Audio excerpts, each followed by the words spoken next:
Well, folks, the 2026 Senate election is set to be held on November 3rd, 2026, in which we will see Class 2 senators who were last up for re-election in 2020 will be up for re-election in 2026. Included with the Class 2 senators, we have two special elections, one in the state of Ohio to fill the remainder of J.D. Vance's Senate term that he won in 2022. Included with that is Senator Marco Rubio, who is now Secretary of State Marco Rubio. Ashley Moody, who was the replacement for Marco Rubio, is running in that special election to fill the remaining term for Marco Rubio.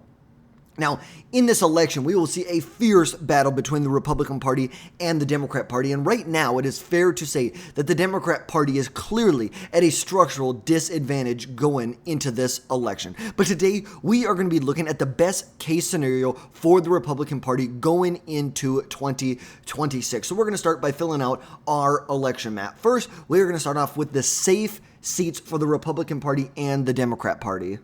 So beginning with the Democrat Party for the safe seats, we'll start off with the state of Oregon, where Jeff Merkley is running for re-election, supposedly in 2026. In Colorado, you have John Hickenlooper, who is running for re-election. Obviously, he was initially elected back in 2020. This was his first term. In Illinois, you have Dick Durbin, who is retiring in 2026, but we do expect that this will remain a safe blue seat going into the 2026 election. Included with that are the states of Massachusetts, Rhode Island, and Delaware. Now, for the Republican Party, they have many more safe seats than the Democrats have going into 2026. Starting off with the state of Idaho with Jim Risch, you have Wyoming with Cynthia Loomis.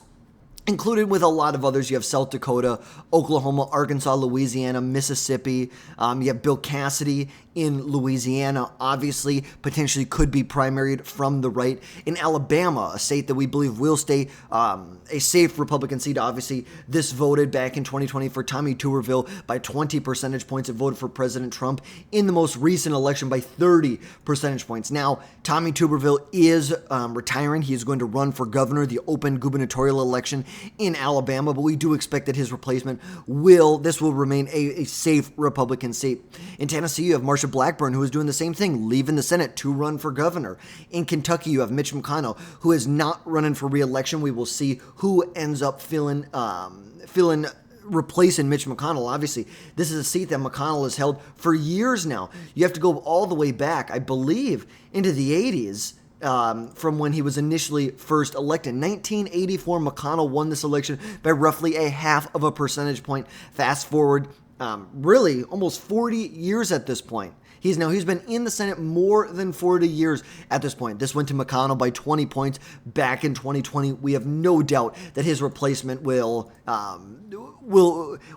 this will stay a safe Republican seat going into 2026. We know that Andy Barr, the current U.S. representative from Kentucky's 6th congressional district, Daniel Cameron, who's the attorney general, and Nate Morris, who's a business owner. Also some other names, Scott Jennings has been thrown out there a lot, and a lot of other names have been thrown out there.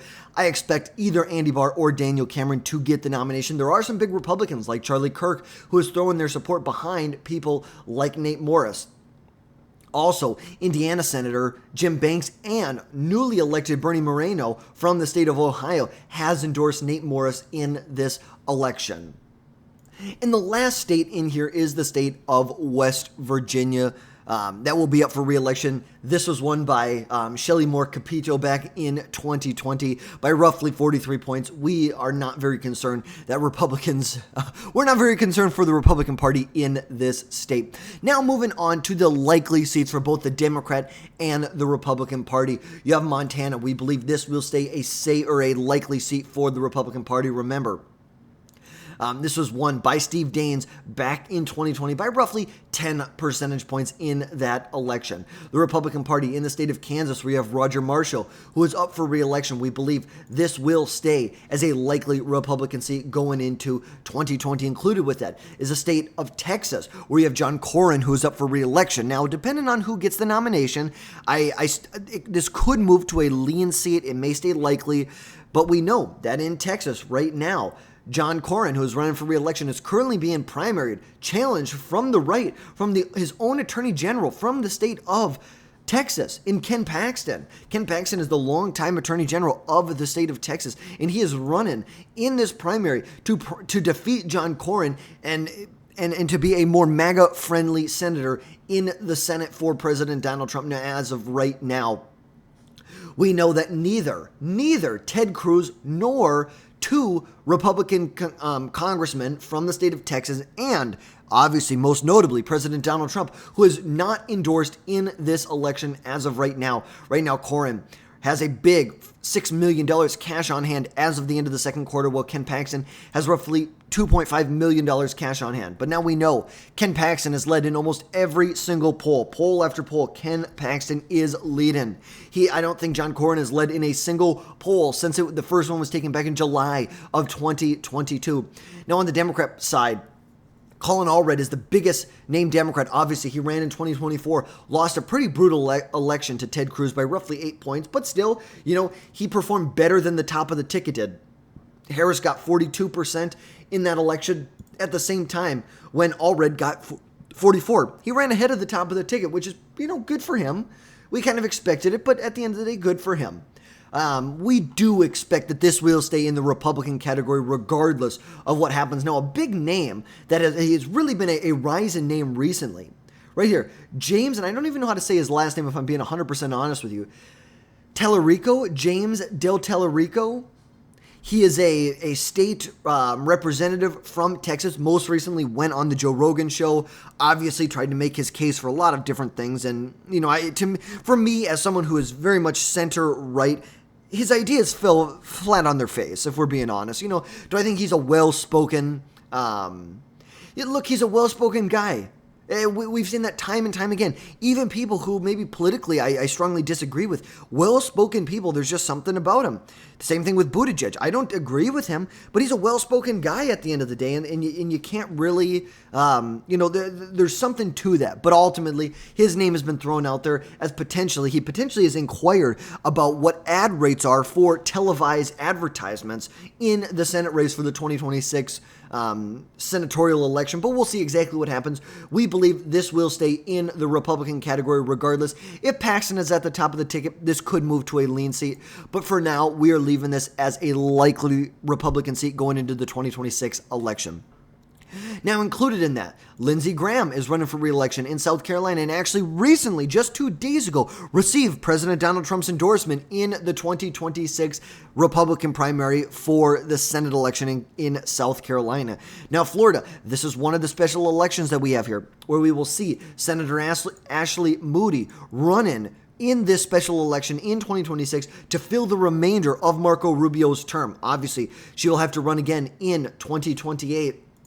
If she wants to serve a full 6 years. Ashley Moody, we know, is the former Florida Attorney General elected back in 2018 in that big red wave. I shouldn't say big red wave. It was a red trickle in the state of Florida that was kind of the precursor to the red wave that we would see 2 years later in 2022, where you have Rubio winning by 16 points. You have DeSantis winning by 20 points. Moody winning by 20 points. It was a great year for the Republican Party. And Ashley Moody, look, she has won statewide before. She has the experience, and President Donald Trump has endorsed her in this election.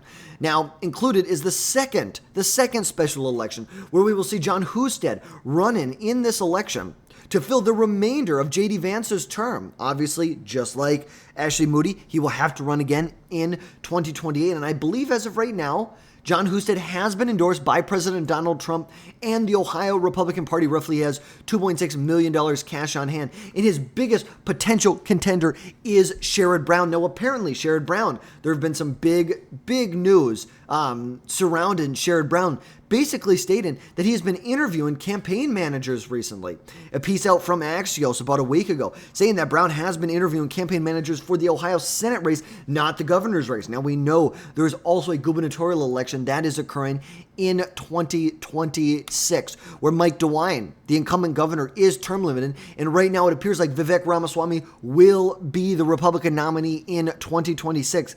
Democrats believe that Ramaswamy was much more of a threat to the state of Ohio than someone like John Husted represented them in the Senate. A lot of Republicans or Democrats wanted in this election, they wanted Sherrod Brown to run.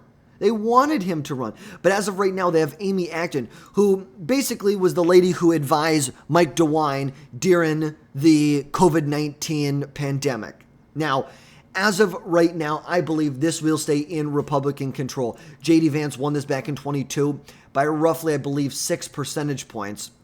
Now, in 2024, we saw Bernie Moreno flip this seat over Sherrod Brown. So we know Sherrod Brown, he was vulnerable, and he would be vulnerable going into 2026 as well. But we know Sherrod Brown, he was a longtime senator from the state of Ohio, longtime senator. Go back to 2006 when Brown beat, at that time, incumbent Senator Mike DeWine. Mike DeWine was the incumbent senator. He was elected back in 1994, served in the Senate through the 90s, and in 2000, lost re-election in 2006. Obviously, fast forward to 2012, and you saw that Sherrod Brown won re-election by about 6 points. 2018, he won by an even bigger margin right here. You're staring down almost a 7-point margin here for the Republican Party. But at the end of the day, we believe John Husted will hold this seat going into 2026. Now, and I believe, two more that we're missing for the Republican Party. The state of Nebraska, which is, typically this would be a safe Republican seat, but we're seeing in 2026, Pete Ricketts has to run for re-election, and we know right now, Dan Osborne, the independent, has announced he is running. Remember, Dan Osborne, just simply, 9 months ago, almost unseated, came within 6.7 percentage points of unseated longtime popular incumbent Senator Deb Fischer from the state of Nebraska. He put up a very big, very progressive populist challenge. He tries to put himself as an independent. Look, this guy is much more in line with the Democrat Socialist of America than he is with most moderates or independents in America. But this could be interesting. I think Pete Ricketts will win re-election. Remember, Pete Ricketts, he comes from a very, very wealthy family. His family owns, I believe, a TD Ameritrade, and also they own a baseball team. I believe the Chicago Cubs. Yes, right here. They are a part owner of the Chicago. Look, this guy's got a lot of money. He's got a lot of money to bankroll this. I believe it will stay in Republican hands, but simply because Osborne is in this race, I believe it deserves a likely rating. Now, in Alaska, that is our final one that we will look at right now, where we see Dan Sullivan, who is up for re-election in 2026. I believe this will stay in Republican hands. We already know Mary Peltola is not going to run in the Senate election. It appears she's going to run for governor in 2026 in the state of Alaska. And that is it for the Republican. And now you can see what we have here. We have quite a pickle on our hand for the Democrat Party. Even after just getting through the Republican likelies, we already can see that Republicans have an advantage here. They have a 50-seat advantage. And with J.D. Vance in the Senate, the tie-breaking vote, we know Republicans will have control of the Senate. So already in just a normal scenario right here, we are seeing Republicans dominating the Democrat Party so far. Now, where do I believe there will be likely Democrat seats? We'll start off with the state of New Mexico. New Mexico, where you have Ben Ray Lujan, who's up for re-election in 2026. Obviously, he was just elected back in 2020. This is his first term running for re-election. He won by 6 points. I believe, the closer we get, depending on what the atmosphere is like, it could go either way. This could become a safe Democrat seat if the electorate is moving towards the Democrat Party, or if it could become a little closer if it's not. That's the reality. And here, I'm just going to get this pulled up real quick because we're going to talk about this in just a second. But right now, I believe New Mexico is a likely seat for the Democrat Party. Included with that is the state of Virginia, where you have Mark Warner up for re-election in 2026. Obviously won back in 2020 by, 12 points. 2014 was close, though. 2014, he came very, very, very close to being unseated.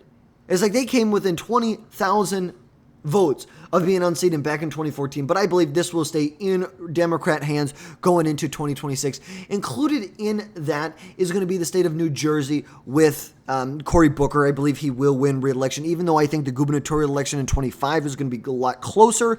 26, New Jersey, likely for the Democrat Party. Now you can see we have a 43-50 advantage for the Republican Party as of right now. And now this is where it starts to get interesting.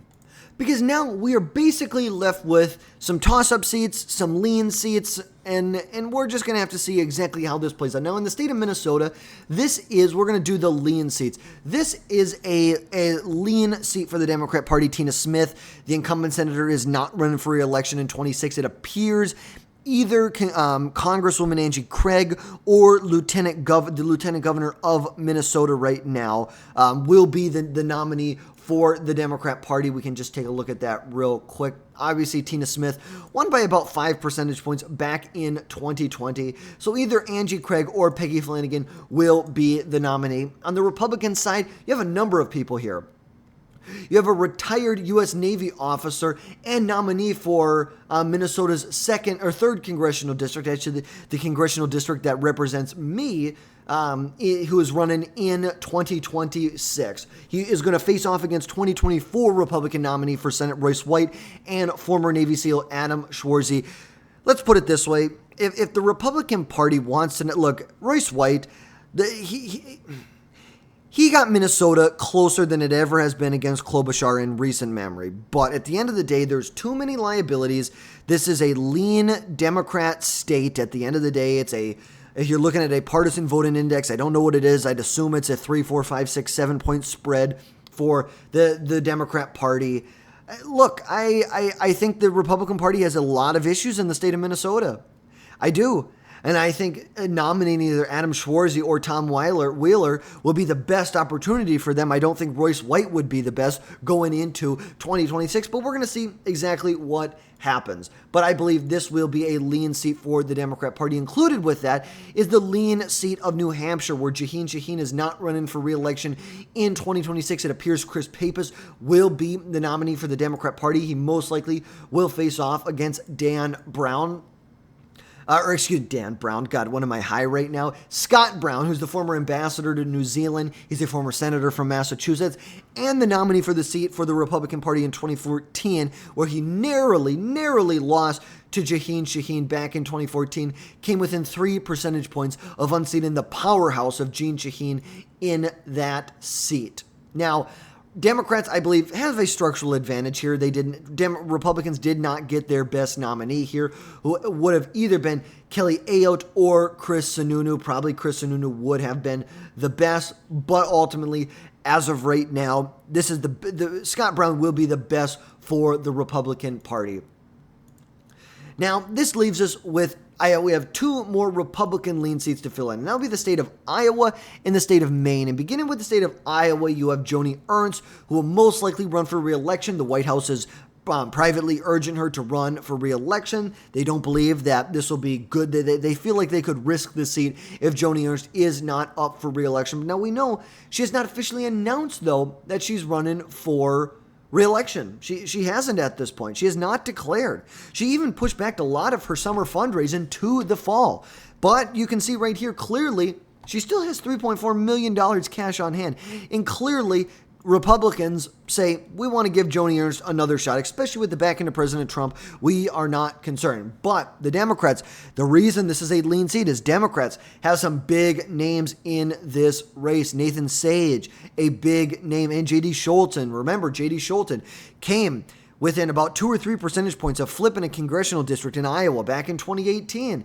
Came within a couple points of flipping a congressional district that had most recently voted for the incumbent by 22 points. Steve King, 22 points he wins by. Fast forward to 2018. Yes, is there a good environment for Democrats? Absolutely.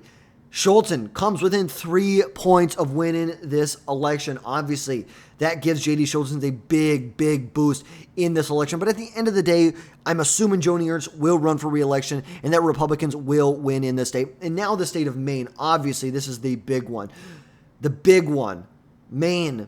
Susan Collins. Republicans. This is the only Republican senator who represents a state that Kamala Harris won in the 2020 election. You can see right here, she won by 8 points back in 2020, and I believe this will be a lean seat for the Democrat Party. Susan Collins will be running for re-election, and the big issue here is that Democrats do not have a candidate to run against her. They simply don't. Jared Golden, the representative from Maine's 2nd Congressional District. Shelley Pingree from the 1st Congressional District. Aaron Frey, the Attorney General. Janet Mills, the Governor of Maine. No one. Democrats are having an extremely hard time, and it makes sense why they're having a hard time because look, 2020, Susan Collins was predicted to lose.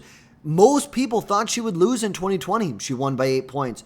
2014, a great year for the Republican Party. She wins by 37 points. Go back to 2008, the same time when Barack Obama is winning the state by double digits, close to 20 percentage points. You have Susan Collins winning by 22 points as well. 2002, she wins by 17 percentage points. Susan Collins is a dominant force in Maine politics, and the big issue that Democrats have is simply they don't have someone to run against her. They don't.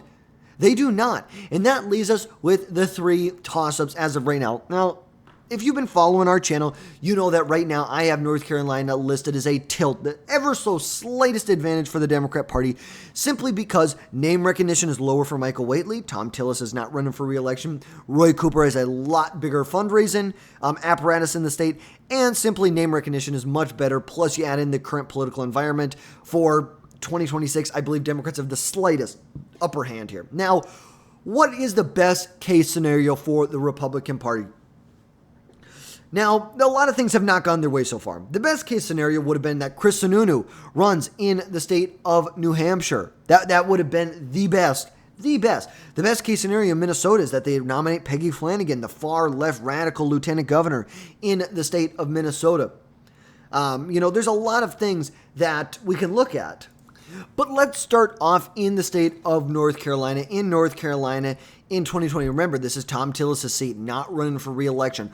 Obviously, what is the best case scenario? Best case scenario for Republicans, they coalesce right now behind Michael Whately to be the nominee in 2026. That's number one. They start fundraising like there's absolutely no tomorrow, and they need to smear. They need to get out in front of it and smear. Roy Cooper is an out-of-touch, radical liberal who wanted open borders, sanctuary policies in the state. He's someone who wanted to allow children to mutilate themselves, to allow surgeons or doctors to chemically or surgically mutilate their bodies. You need to get out in front of that. We know Republicans do very well with those transgender issues. You need to get out in front of that right now and coalesce behind a strong candidate in Michael Whately. Obviously untested, but I still do believe he's the strongest candidate they have right now. I think best case scenario, the Republicans squeak by, win by maybe a point, maybe 2 points in 2026. Now, looking at the state of Michigan, the best case scenario for the Republican Party is they nominate in this election. It's like, I think John James will be a stronger candidate, but obviously they're going with Mike Rogers, the 2024 Republican Senate nominee. I believe the best case scenario for the Republicans is if they nominate someone like an Abu al-Sayed. I really do. Now, there's been some mixed data saying whether Mallory McMerrill has the statewide electability that Haley Stevens has. There's been some back and forth data. There's been some data that shows that she has just as good of a shot to win statewide as Haley Stevens does. But then there's been some data that says that she doesn't. She doesn't have as good name recognition. She doesn't have as good fundraising. She doesn't have as many big donors that can back her. And just not as well known in the Democrat establishment. I think best thing that could happen for Republicans is they nominate a far left-wing lunatic like this Abu al-Sayed. He's endorsed by Bernie Sanders, Ro Khanna, Keith Ellison from Minnesota. If that's all you need to know, if you need to know anything, to know where his politics are, Bernie Sanders, Ro Khanna, and Keith Ellison all endorse him. There you go. There you have it. And nominate him, and I think Republicans could squeak by. Even in a good year for Democrats, I think Republicans could squeak by. We're talking the thinnest of all margins. The very thinnest of all margins. Now, in Georgia, this is where we're going to get some disappointing news, where John Ossoff is up for re-election. Obviously, best case scenario was that Brian Kemp would have run in this election. We saw what the polls said. The polls showed one very clear picture for 2026, was that Brian Kemp had a clear advantage over every other possible Republican that could run. Now it seems most likely that Derek Dooley Mike Collins or Buddy Carter will be the nominee. It appears that Derek Dooley is going to have the endorsement of incumbent Governor Brian Kemp right now. Well, either Buddy Carter or Mike Collins will get the nominee or get the, how would you say this? Mike Collins probably will get the nod from President Donald Trump. It'll be interesting to see what will happen at this point. But honestly, I believe Republicans are in a very, very bad situation here. I think they are. Even if they nominate, Mike Collins or Derek Dooley, the behemoth of a political operation that Jon Ossoff has been running. He's already raised $42 million so far this campaign cycle. I believe the best case scenario for the Republican Party is that Democrats barely squeak by. They win by half a point, maybe a point. Best case scenario for 2026. I just, unfortunately, as of right now, I do not see Republicans winning this seat in 2026. I know. I think Republicans are going to, they're going to put up a big, big fight. And look, and this can change. But as of right now, where the cards are, how things are playing out, I do not believe that Republicans have they just don't. Even in the best case scenario for Republicans, I don't think they have an opportunity. I think in a best case scenario, you're going to see in Maine, you're going to get the margin expand potentially over 10 points. Same thing in Iowa. I think you could see the margin expand potentially. Maybe you're looking at over 6, 7, maybe 8 points. Best case scenario in Texas, probably for the Republican Party, is they either nominate John Cornyn and a strong Democrat is nominated, or they nominate Ken Paxton and you hope the Democrats nominate a nobody. Someone who's a complete political dud in this state. But this is what I believe the best case scenario is for the Republican Party, is that they expand their margin from 53 seats to 54 seats in the 2026 election. But folks, that is going to wrap things up for today. This is our prediction for the best case scenario for the Republican Party. Let me know your thoughts down below. What would you change? What would you do differently on this map? Folks, drop down below, hit that subscribe button, smash that like button, and folks, we will catch you next time.